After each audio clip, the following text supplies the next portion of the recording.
Hello and welcome to this lecture. Previous session के अंदर हमने देखा था आखिरकार हम किस तरह से स्टैक को एरे की और लिंक्ड लिस्ट की मदद से इंप्लीमेंट कर सकते थे, राइट। वो हमने ऑलरेडी थियोरिटिकल पोर्शन देखा था।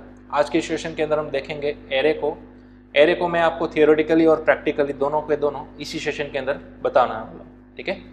तो देखिए, सबसे पहले आपको यहाँ पर एरे की डेफिनेशन दी गई है। अब एरे को किस तरह से आप रिप्रेजेंट करोगे, एरे होता क्या है। माइट भी अगर आपने सी लैंग्वेज के अंदर पढ़ा हो तो आपको मालूम होगा, array is a one type of collection of values, ठीक है, which are must be of same data type.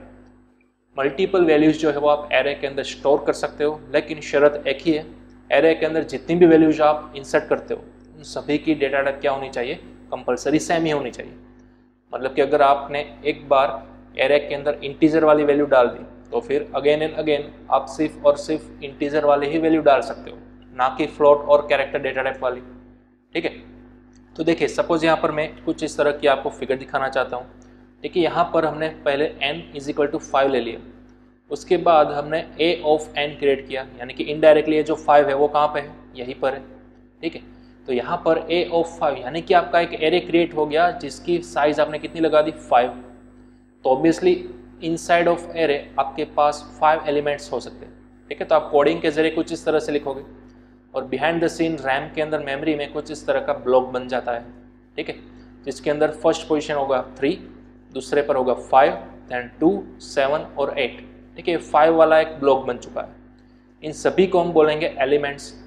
और हम सभी को मालूम ही है कि एरे की इंडेक्स वैल्यू कंपलसरी कहाँ से स्टार्ट होती है, 0 से ही स्टार्ट होती है, ठीक है। तो इंडेक्स जो है वो 1 बाय 1 इंक्रीमेंट होती जाएंगी। सपोज पहली 0 है तो दूसरी 1, देन आफ्टर 2, 3 एंड 4, ठीक है। तो मतलब कि स्टार्टिंग हमेशा 0 से हो रही है और फिनिश ऑलवेज एंड ऑलवेज कहाँ से होगी, n-1 से होगी, ठीक है। तो ये यहाँ पर खास चीज़ आपको ध्यान में रखनी है। अगर n की वैल्यू है 5 यानी कि 5 एलिमेंट्स आपने एरे के अंदर ले लिए, तो उसकी इंडेक्स वैल्यू मैक्सिमम फिनिश कहाँ तक होगी, ऑब्वियसली n-1, ठीक है। तो 0 से लेकर 4 हो गए ना 5 एलिमेंट।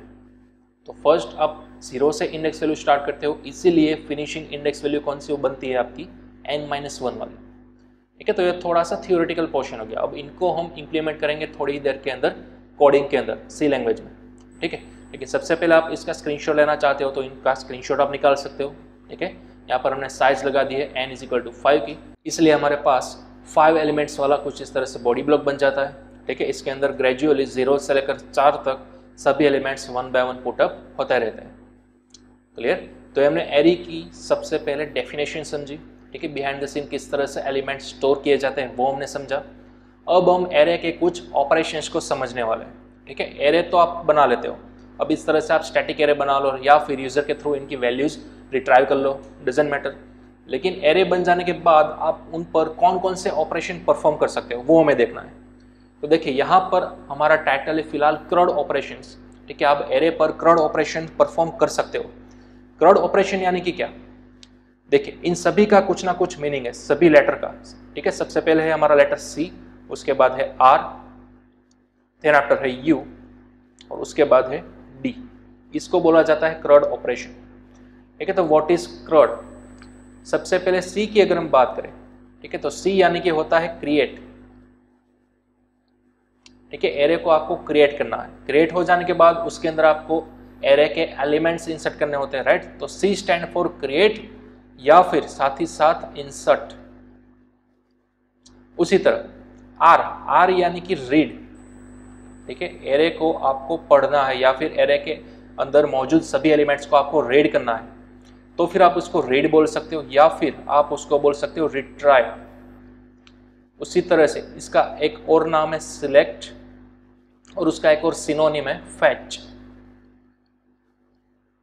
ठीक है। तो R stand for read, retrieve, select या फिर फैच। उसके बाद आता है U। अब आप समझ गए होंगे, U यानी कि अपडेट ऑपरेशन, तो यहां पर हमने लिख दिया अपडेट, ठीक है। और उसी तरह लास्ट D यानी कि आपका डिलीट ऑपरेशन, ठीक है। तो ये हमारा सिनोनिम है, ये हमारी टर्मिनोलॉजी है। क्रड ऑपरेशन आप किसी भी डेटा स्ट्रक्चर पर बड़ी आराम से परफॉर्म कर सकते हो, ठीक है। तो फिलहाल हमने परफॉर्म करना है क्रड ऑपरेशन किस पर, एरे पर। और एक क्रड ऑपरेशन आपको एज अ IT डेवलपर की लाइफ के अंदर कई बार सुनने को मिलेंगे। फॉर एग्जाम्पल अगर आप डेटाबेस सब्जेक्ट भी पढ़ोगे तो उसके अंदर भी आपको करड़ ऑपरेशन जो है वो परफॉर्म करने रहेंगे, ठीक है। तो इन सभी का कुछ ना कुछ मीनिंग है। सी यानी कि क्रिएट या फिर इंसर्ट, आर यानी कि रीड, रिट्राइव, सिलेक्ट या फिर फैच, उसी तरह से यू यानी कि अपडेट और डी यानी कि डिलीट, ठीक है। तो चारों ऑपरेशन हमें परफॉर्म करने हैं किस पर, एरे पर। तो चलिए सबसे पहले हम कोडिंग पार्ट के अंदर आते हैं और हम बना लेते हैं यहाँ पर अपना फर्स्ट एरे। तो यहाँ पर मैंने एक डमी फाइल बनाकर रखी है array.c और इसके अंदर बेसिक हमने सी लैंग्वेज का स्ट्रक्चर लिख दिया है, राइट। और अब हम यहाँ पर क्रिएट करेंगे सबसे पहले तो हमारा एक एरे। तो सबसे पहले एरे की हम साइज ले लेते हैं n के अंदर, उसके बाद हम एरे क्रिएट करते हैं a ऑफ n का, ठीक है, कुछ इस तरह से। चले तो n के अंदर हम फिलहाल स्टोर करवा देते हैं 5 क्योंकि हमें 5 का ही एरे चाहिए, ठीक है। और 5 का एरे लेने के लिए आप कुछ इस तरह से स्टैटिकली एलिमेंट्स ऐड कर सकते हो, फॉर एग्जाम्पल 3, 5, 2, 7 और 8, ठीक है।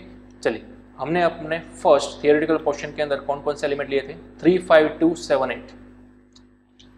तो यहाँ पर भी मैंने ये वही लिखा है 3, 5, 2, 7, 8, ठीक है। लेकिन यहाँ पर आप देख सकते हो आप इस तरह से किसी भी एरे को इनिशियलाइज नहीं कर सकते, ठीक है। सी लैंग्वेज के अंदर आपकी लिमिटेशन क्या है, आप यहाँ पर डायनेमिकली साइज नहीं लिख सकते कई एडिटर के अंदर। चलिए लेकिन फिलहाल हम यहाँ से करते हैं हमारे प्रोग्राम को रन, ठीक है। प्रोग्राम को रन किस तरह से करना है हमने लास्ट लेक्चर के अंदर देखा था। ये एक्सटेंशन हमने इंस्टॉल किया था, राइट, कोड रनर। यहाँ से हम करते हैं क्लिक, अब देख सकते हो यहाँ पर आपको एरर देखने को मिल रही है, 1 एरर जनरेटेड, ठीक है, वेरिएबल साइज ऑब्जेक्ट में नॉट बी इनिशियलाइज्ड। तो चले इस तरह का कंसेप्ट यहाँ पर इंप्लीमेंट नहीं हो सकता, तो हम थोड़ा सा डायनेमिक करने की ट्राई करते हैं। सपोज हम पहले से ही एरे की साइज क्या कर लेंगे, बहुत ही ज़्यादा ले लेंगे, ठीक है। उसके बाद हम एरे की साइज को यूज़र के थ्रू आस्क करेंगे, यानी कि सबसे पहले हम मैसेज प्रोवाइड करेंगे, एंटर हाउ मैनी एलिमेंट्स, ठीक है। एरे के अंदर आपको कितने एलिमेंट्स चाहिए वो आप सबसे पहले यूज़र के थ्रू क्या कर लो, रिट्राइव कर दो स्कैनफ की मदद से। तो %d और एड्रेस ऑफ n, ठीक है। अब ये जो n जो है वो कहाँ पे आ गया, यहाँ पर हमारी वैल्यू आ चुकी है n यानी कि क्या, एरे की साइज, क्लियर। चलिए तो अब एरे की साइज आ जाने के बाद आपको क्या करना है, उतनी बार आपको लूप घुमानी होगी, ठीक है, उतनी ही बार आपको लूप घुमानी है। देखिए हम थोड़ा सा अगेन थियोरेटिकली देखते हैं। हमारा करड़ ऑपरेशन के अंदर सबसे पहला क्या होता है, व्यू ऑल एलिमेंट्स, ठीक है। व्यू यानी कि रीड करना, अगेन व्यू यानी कि क्या, रीड करना, ठीक है। रीड ऑपरेशन हमारा कहाँ से है, R4, रीड, रिट्राइव, सिलेक्ट या फिर फैच के अंदर से, राइट। आप यहाँ पर एक और ऐड कर सकते हो, कौन सा वाला, तो कि भाई व्यू वाला, ठीक है। तो इसका एक और नाम मैं यहाँ पर ऐड कर देता हूँ, इसको हम बोल सकते हैं व्यू, ठीक है। तो चलिए सबसे पहले हमारे इस एरे को बनाना होगा, ठीक है। इस एरे को बनाने के बाद ही आप इसको क्या कर सकते हो, व्यू कर सकते हो। लेकिन देखिए आपकी इंडेक्स जो है वो कहाँ से स्टार्ट होगी, ऑलवेज एंड ऑलवेज 0 से ही स्टार्ट होगी, ठीक है। 0 से स्टार्ट होगी लेकिन जाना कहाँ तक है, 4 तक। अब 4 यानी कि क्या, हमारी लास्ट इंडेक्स, मैंने अभी भी बोला था, ठीक है। 4 यानी कि क्या, हमारी लास्ट इंडेक्स। तो लास्ट इंडेक्स यानी कि कौन सी वाली, n-1 वाली, राइट। क्योंकि n is equal to suppose user insert करेगा 5, तो 5 एलिमेंट्स तो हो जाएंगे लेकिन इंडेक्स वैल्यू कहाँ से स्टार्ट होगी, 0 से स्टार्ट होगी और कहाँ तक जाएगी, n-1 तक। n की वैल्यू कितनी होगी, 5, तो 5-1 यानी कि ऑब्वियसली आ गया 4, ठीक है। तो इस तरह से आपको 0 से लेकर 4 तक लूप घुमानी है और लूप के अंदर आपको इन सभी एलिमेंट्स को यूजर के थ्रू रिट्राइव करना है, अंडरस्टैंड, ठीक है। तो इसके कंसेप्ट को हम सपोज करने चाह रहे हैं यहाँ पर प्रोग्रामिंग के अंदर, ठीक है। तो यहाँ पर सबसे पहले n की वैल्यू हमने ले ली। चलिए अब हमें लूप घुमानी है, तो यहाँ पर हम फॉर लूप को इम्प्लीमेंट करते हैं, ठीक है। लूप कहाँ से कहाँ तक घुमानी है, अगेन 0 से लेकर n-1 तक, गॉट इट, 0 से लेकर n-1 तक। चलिए तो अगेन यहाँ से हम लिखते हैं i इज इक्वल टू 0 और कहाँ तक घुमानी है हमें, n-1 तक, ठीक है। हमारे पास है n कैपिटल, चलिए i प्लस, ठीक है। तो सबसे पहले हमें i भी चाहिए होगा इनिशियलाइजर 3 के, ओके। चलिए तो i हमने ले लिया, i की वैल्यू 0 डाल दी हमने, n-1 तक घुमा दिया, i प्लस भी कर दिया, ओके। अब हमें क्या करना है, यहाँ पर स्कैनफ घुमाना है, राइट। यानी कि सबसे पहले आप मैसेज प्रोवाइड कर सकते हो,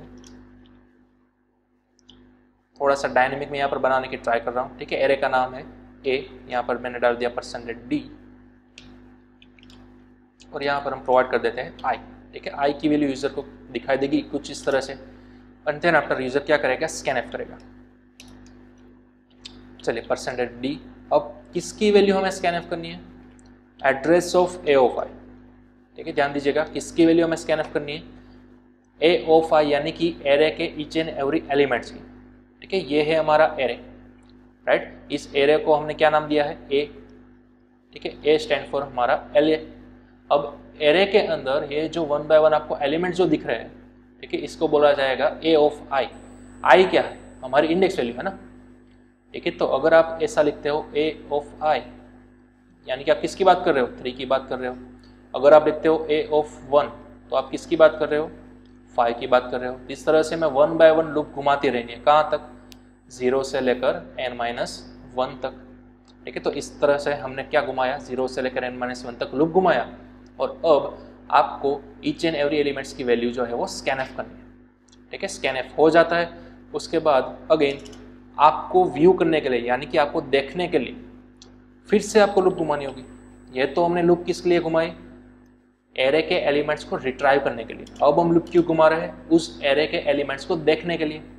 ठीक है, तो अगेन आपको लूप कहाँ से कहाँ घुमानी है? 0 से लेकर n-1 तक। ठीक है, तो यहाँ पर फिर से वही कंडीशन बनेगी, 0 से लेकर n-1 तक हमें आगे बढ़ते रहना है। और अब आप प्रिंट करवा सकते हो each and every array elements को। ठीक है, तो percentage d and then after यहाँ पर आप प्रिंट करवा दो a of i. That's all, simple. ठीक है, चलिए, तो अब हमें इसको करना है सेव और यहाँ से करते हैं रन। तो अब यहाँ पर देख सकते हो enter how many elements. Suppose हमने डाला यहाँ पर 5, तो ध्यान दीजिएगा अब 5 जो है वो कहाँ पे चला जाएगा? n के अंदर चला जाएगा, राइट। तो n की वैल्यू कितनी हो गई? 5 हो गई। जैसे ही मैंने एंटर किया तो अब ये वाली फॉर लूप घूमेगी। ठीक है, 0 से लेकर 5-1 यानी कि 4 तक। तो अब यहाँ पर आपको ए ऑफ 0 यानी कि पहले एलिमेंट की वैल्यू प्रोवाइड करने के लिए बोल रहा है। ठीक है, तो पहला एलिमेंट हमें इंसर्ट करना है 3। अगेन आप जो भी चाहो इंसर्ट कर सकते हो। ठीक है, दूसरी बार लूप घूमी तो ए ऑफ 1, तो ए ऑफ 1 क्या है हमारा? 5। तो यहाँ पर सपोज इंसर्ट करते हैं 5, उसके बाद 2, 7 और लास्ट वाला हमारा एलिमेंट 8। ठीक है, तो अब देखिए 5 बार लूप घूम चुके हैं। अब जैसे मैं एंटर करूँगा अब ये वाली लूप घूमेगी। ठीक है, ध्यान दीजिएगा, जैसे ही मैंने एंटर किया तो ये वाली लूप घूमी और 1 बाय 1 हमारा पूरा एरे जो है वो कंप्लीटली प्रिंट होकर आ गया। देखिए 3, 5, 2, 7 और 8। क्लियर। तो इस तरह से हमने रीड वाला ऑपरेशन जो है वो सक्सेसफुली परफॉर्म कर लिया। देखिए, यानी कि व्यू ऑल वाला। अगर हम यहाँ पर बात करें क्रड ऑपरेशन की, तो हमने फिलहाल व्यू वाला जो ऑपरेशन है वो हमने सक्सेसफुली देख लिया। ठीक है, व्यू यानी कि रीड वाला ऑपरेशन। क्लियर।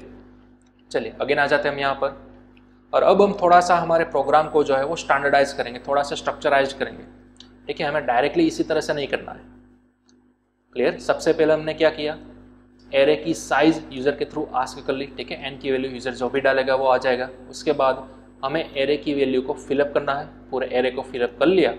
उसके बाद आपको यूजर को चॉइस देनी है कि अगर आपको इंसर्ट करना है एक नया एलिमेंट तो फिर आप 1 प्रेस कीजिए, अगर आपको अपडेट करना है तो 2 प्रेस कीजिए, देखना है तो फिर 3 प्रेस कीजिए। इन शॉर्ट मैं यहाँ पर क्या करना चाह रहा हूँ, स्विच केस के इंप्लीमेंट करना चाहता हूँ क्रड ऑपरेशन के लिए। ठीक है, तो फिलहाल ये वाली जो फॉर लूप है वो मैं यहाँ से निकाल देता हूँ। मैं यहाँ पे इंप्लीमेंट करूँगा स्विच केस, ध्यान दीजिएगा। ठीक है, अब हमें स्विच करना है, किसको स्विच करना है? सपोज सबसे पहले हम यूजर को मेनू दिखा देते हैं, right. For example press 1 for insert. ठीक है, उसी तरह से यहाँ पर हम लिखते हैं press 2 for update, press 3 for delete,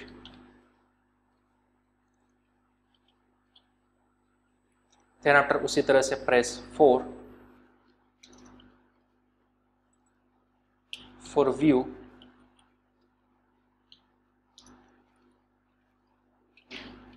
specific element. ठीक है, हमें सभी एलिमेंट एक साथ नहीं देखने, ध्यान दीजिएगा। यहाँ पर मैंने लिखा स्पेसिफिक एलिमेंट को व्यू करने के लिए ही आपको 4 प्रेस करना है। ठीक है, और उसी तरह हम यहाँ पर लिखते हैं press 5 for view all elements, यानी कि पूरे एरे को अगर आपको डिसाइड करना है, व्यू करवाना है, तो फिर आपको प्रेस करना है 5। ठीक है, तो अब आपको यूजर के थ्रू क्या रिट्राइव कराना होगा? चॉइस। ठीक है, तो हमने यहाँ पे लिख दिया एंटर योर चॉइस। अब चॉइस को एंटर करने के लिए हमें अगेन स्कैनएफ के जरिए एक नए वेरिएबल का यूज़ करना होगा। ठीक है, तो मैं यहाँ पर लिख देता हूँ सपोज चॉइस। ठीक है, तो चॉइस को हम क्या कराएंगे, यहाँ पर यूज़र के थ्रू आस्क करेंगे और उसी चॉइस को हम करेंगे स्विच, यानी कि चॉइस कितनी कितनी हो सकती है, या तो 1 2 3 4 अगेन 5। ठीक है, तो हमें इन शॉर्ट यहाँ पर 5 केसेस बनाने होंगे, राइट।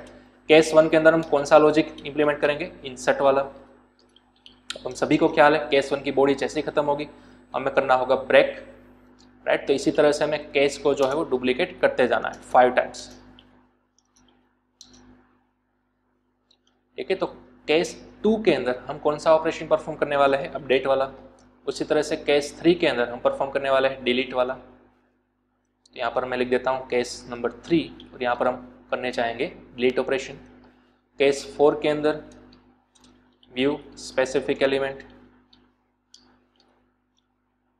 उसी तरह से केस 5 के अंदर हम परफॉर्म करेंगे व्यू ऑल एलिमेंट्स।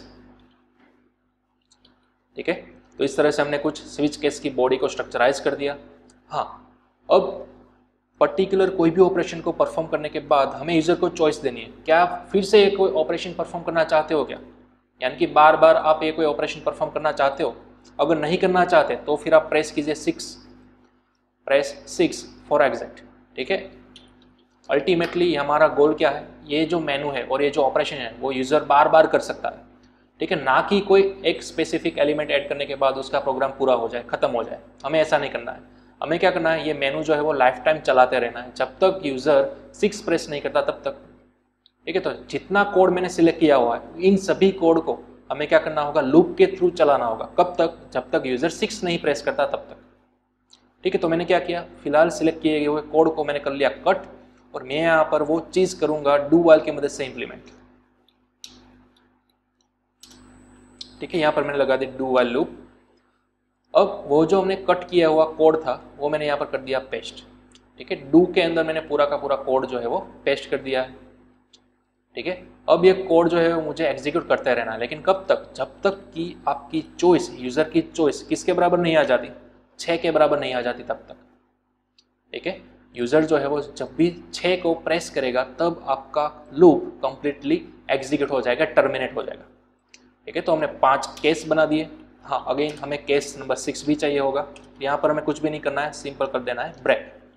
ठीक है, और माइट भी अगर यूजर इन सभी ऑपरेशन के अलावा कोई और चीज प्रेस करता है, ठीक है, तो आप क्या करवा सकते हो, डिफॉल्ट के अंदर लिख दो कि एंटर वैलिड चॉइस।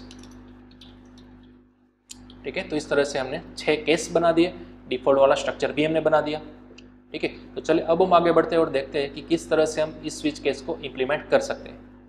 ठीक है, अब अगेन सबसे ऊपर से हम स्टार्ट करेंगे। यहाँ पर सबसे पहले हमने क्या किया, एरे की साइज ली।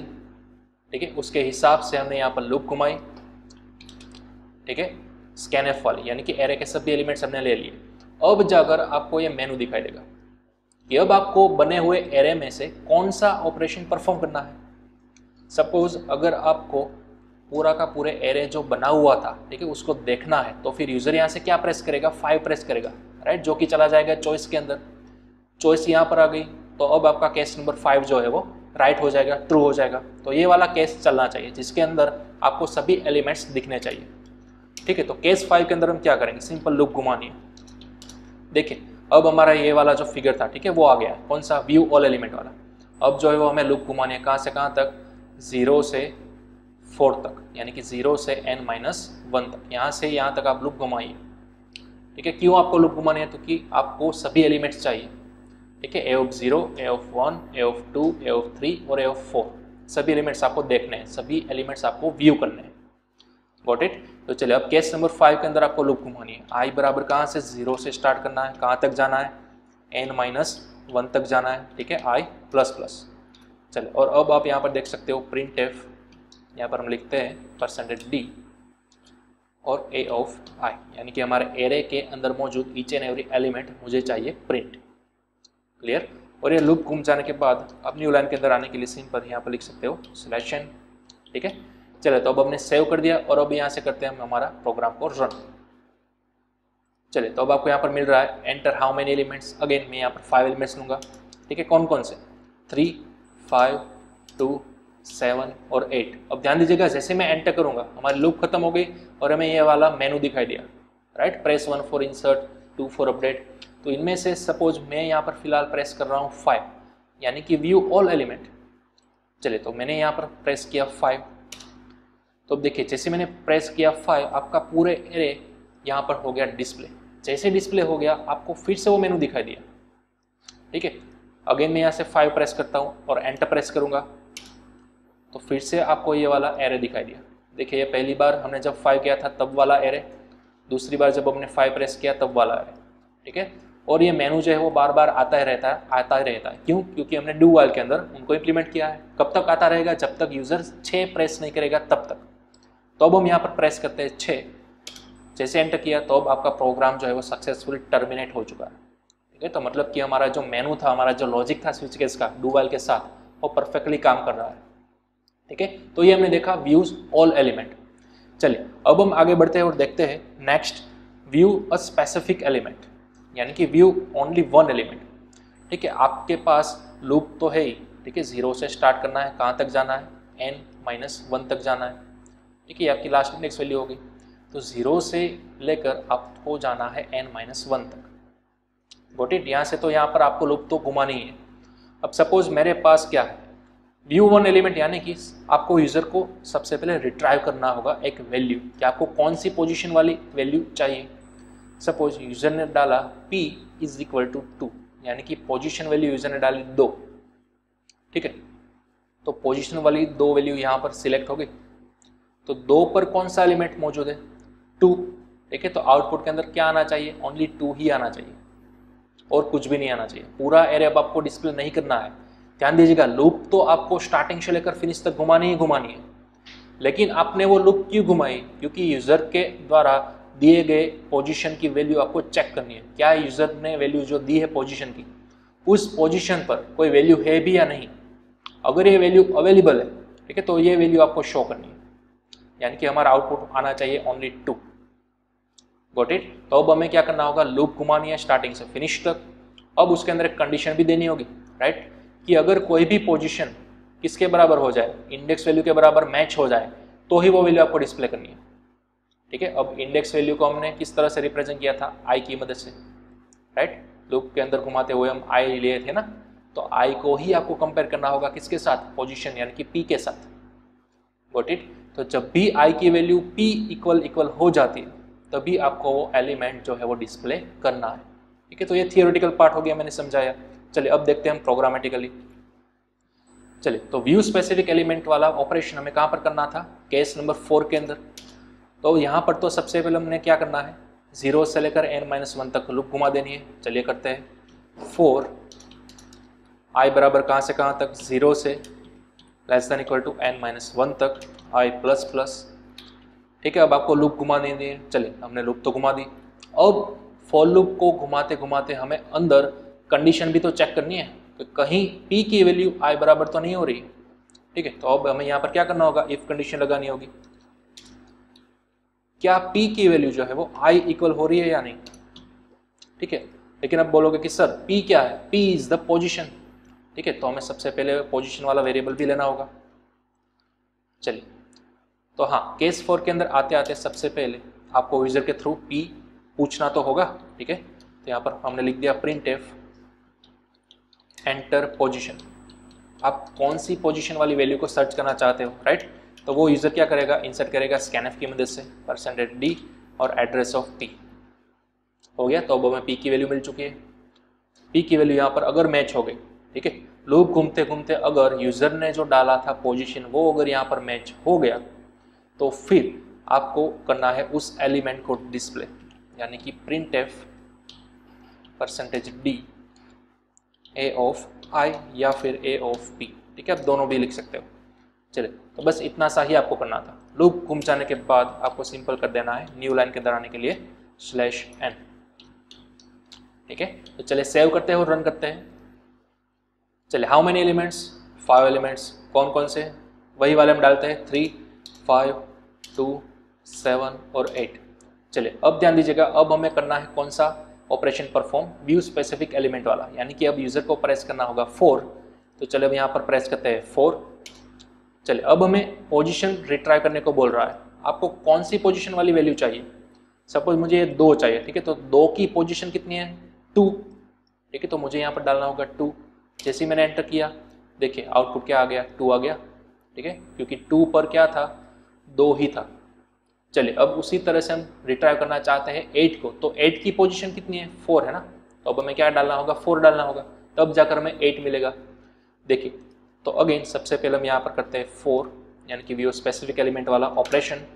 उसके बाद हमें कौन सी पोजीशन डालनी होगी? 8 को देखने के लिए 4 वाली पोजीशन डालनी होगी, राइट। तो मुझे यहाँ पर डालनी है पोजीशन नंबर 4, तो तब जाकर आपको आउटपुट मिलेगा 8।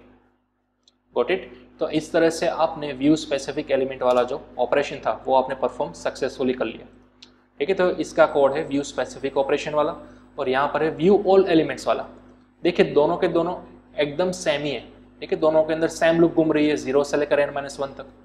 बस यहाँ पर ऑल के अंदर आपको डायरेक्टली प्रिंट कर देना है, जबकि यहाँ पर आपको एक कंडीशन लगानी होगी कि अगर यूजर की पोजीशन हमारे एरे के अंदर मौजूद इंडेक्स वैल्यू के साथ मैच हो रही है तो बस वही एलिमेंट मुझे प्रिंट करना है, सभी नहीं, ठीक है। तो ये 2 ऑपरेशन हमने परफॉर्म किए, व्यू स्पेसिफिक एलिमेंट और view all elements. Got it.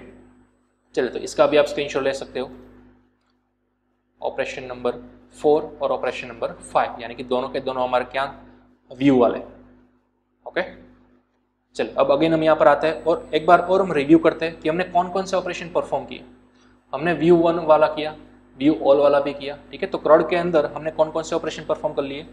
ये रीड वाले, ठीक है। तो यहाँ पर हम हाईलाइट कर देते हैं, हमारे पास रीड वाले सभी ऑपरेशन जो है वो परफॉर्म हो चुके हैं, ठीक है। रीड के अंदर हमने सभी वैल्यू को रिट्राइव कर लिया, ऑल वैल्यू को एक साथ रिट्राइव कर लिया यानी कि व्यू कर लिया, या फिर हमने एक एलिमेंट को एट अ टाइम भी व्यू कर लिया, ठीक है। तो इस तरह से हमने आर की मदद से यानी कि रीड ऑपरेशन जो सक्सेसफुली हमने कंप्लीट कर दिया। हाँ, सबसे पहला एलिमेंट जो था यानी कि सबसे पहला ऑपरेशन जिसको हमने रिप्रेजेंट किया सी की मदद से, सी यानी कि क्रिएट या फिर इंसर्ट। अब ध्यान दीजिएगा यहाँ पर क्रिएट तो हमने कर लिया, क्या क्रिएट कर लिया? एक नया एरे, ठीक है। सबसे पहले जो हमने स्कैनफ वाली लूप चलाई थी उसकी बात कर रहा हूँ। अब हमें इंसर्ट करना है एक नए एलिमेंट को, बने हुए एरे के अंदर हमें एक नए एलिमेंट को इंसर्ट करना है, तो वो हम किस तरह से कर सकेंगे, ठीक है। तो अब हम नेक्स्ट सेशन के अंदर देखेंगे इंसर्ट वाला ऑपरेशन, साथ ही साथ हम देखेंगे अपडेट वाला ऑपरेशन और डिलीट वाला ऑपरेशन, ठीक है। चलिए एक बार और हम प्रोग्राम को रिवाइज कर लेते हैं। सबसे पहले कहाँ से कहाँ हमारा प्रोग्राम जा रहा है। सबसे पहले हमने क्या किया? एक एरे को डिक्लेयर किया, ठीक है। उसके बाद हमने यूजर के थ्रू उसकी साइज रिट्राइव करने की ट्राई की कि आपको कितने एलिमेंट्स चाहिए वो आप n के अंदर इंसर्ट करवा दो, ठीक है। देन आफ्टर हमने लूप घुमाई। अब एरे की इंडेक्स ऑलवेज हम सभी को मालूम है 0 से ही स्टार्ट होगी, तो आपको 0 से ही फॉर लूप स्टार्ट करनी है, लेकिन कहाँ तक जाना है? n-1 तक, ठीक है। क्यों n-1 तक जाना है वो भी हमने समझाया था, ठीक है, क्योंकि आपकी जो लास्ट इंडेक्स वैल्यू होगी वो कहाँ पर स्टॉप होगी? 4 तक। सपोज n की वैल्यू अगर 5 है तो ऑब्वियसली इंडेक्स वैल्यू 4 पे ही खत्म होगी। क्यों 4 पे खत्म होती है? क्योंकि इंडेक्स की स्टार्टिंग वैल्यू होती है 0। तो इनडायरेक्टली आप ये बोल सकते हो कि एंडिंग वैल्यू किसी भी एरे की कहाँ तक फिनिश होती है? n-1 तक फिनिश होती है, राइट। तो इसलिए हमें लूप कहाँ से कहाँ तक घुमाई?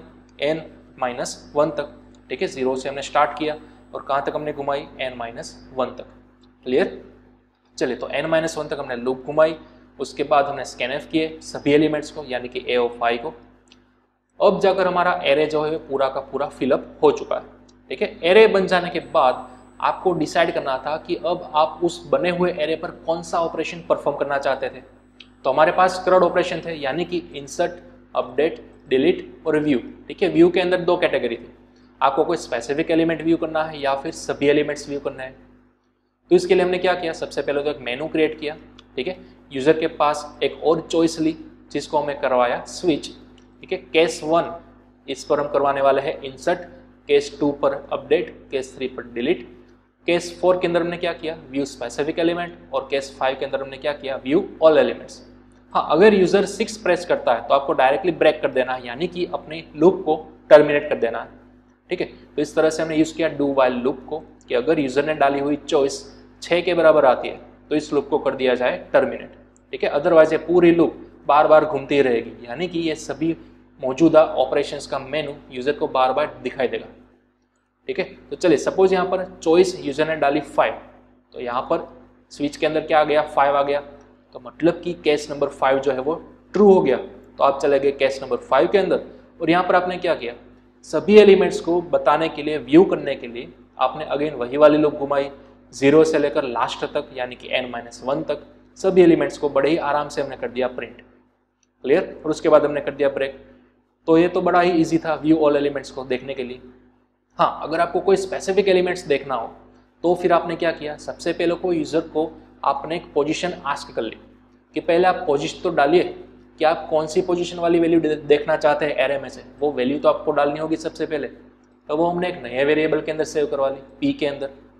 उसके बाद हमने अगेन शुरुआत से लेकर आखिर तक फिर से लूप घुमाई, लेकिन इस बार हमने डायरेक्टली प्रिंट नहीं किया, बट एक कंडीशन डाल दी कि अगर यूज़र ने डाली हुई पोजीशन हमारी इंडेक्स के में किसी के साथ मैच हो रही है, ठीक है, यानी कि वैल्यू अवेलेबल है, तभी आप उसको दिखाओगे, अदरवाइज आप उसको नहीं दिखाओगे।